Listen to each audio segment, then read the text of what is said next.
U Rwanda ni kimwe mu bihugu bikataje mu gukoresha ikoranabuhanga mu ngeri zose z'ubuzima bw'igihugu, ariko ngo hari ikibazo gikomeye cy'icyuho mu barikoresha kuko ngo hakiri umubare munini w'abagore n'abakobwa bakigorwa no kuryisangamo. Hakimu Mugenyi ashinzwe itumanaho mu muryango Save Generations Organization.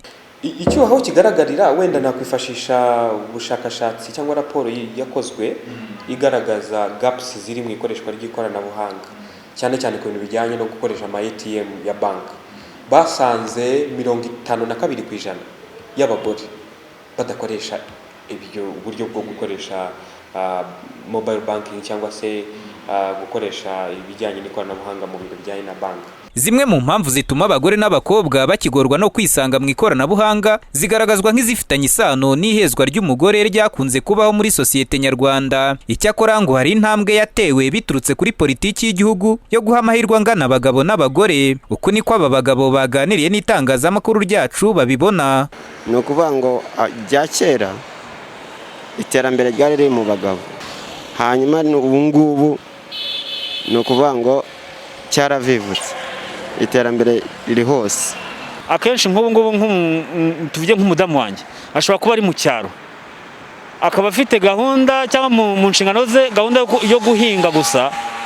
Nenge nkaba ndi mu mujyi hano ntibahinga, noneho we akaba acungana no guhinga, kuhahira amatungo, kubera ko nyine ntabwo namusiga adafite itungo akora agafumbire, umwanya wo kuba yajya gukora muri telefone nk'ingi akawubura. Ku ruhande rw'abagore n'abakobwa, bamwe muri bo bagaragaza kunyurwa n'iby'igihugu gikora mu kuzamura umugore n'umukobwa, bityo ngo igisigaye ni ugutinyuka bakitabira gukoresha ikoranabuhanga. Nigenamina ni umukozi wa kompanyi Thousand Hills Traveler itanga serivisi z'ubukerarugendo hifashishijwe ikoranabuhanga. Hari organizations menshi nyine agenda afasha abakobwa kwitinyuka, n'iki tuvuze nk'Imbuto Foundation, tuziko nyine akenshi ikora mu byo gukora women empowerment. Mbona uruhare runini rusigaye nyine ari urw'abakobwa ku giti cyabo, nyine kutitinya bagatinyuka bagashakisha, ntiyumve yuko kuba atazi ikintu atakimenya.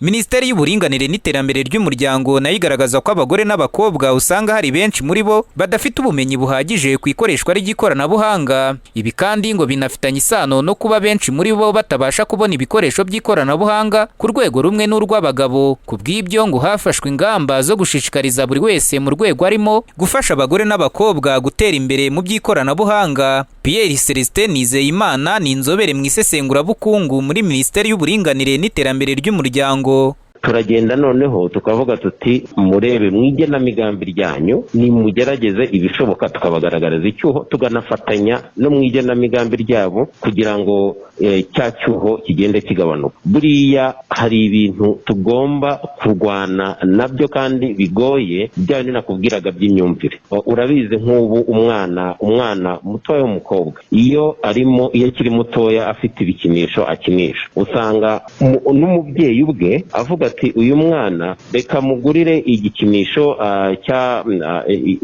bita ibipupe, agakobwa kambaye ikanzu ajya gasokoza. Noneho mu gihe wa mwana w'umuhungu we bamuguriye imodoka akagishwanyuza yongera ahiteranya. Urumva umwana w'umuhungu mutoya no mu rugo batangiye kumwereka ko we ashobora kuzahinduka engineer.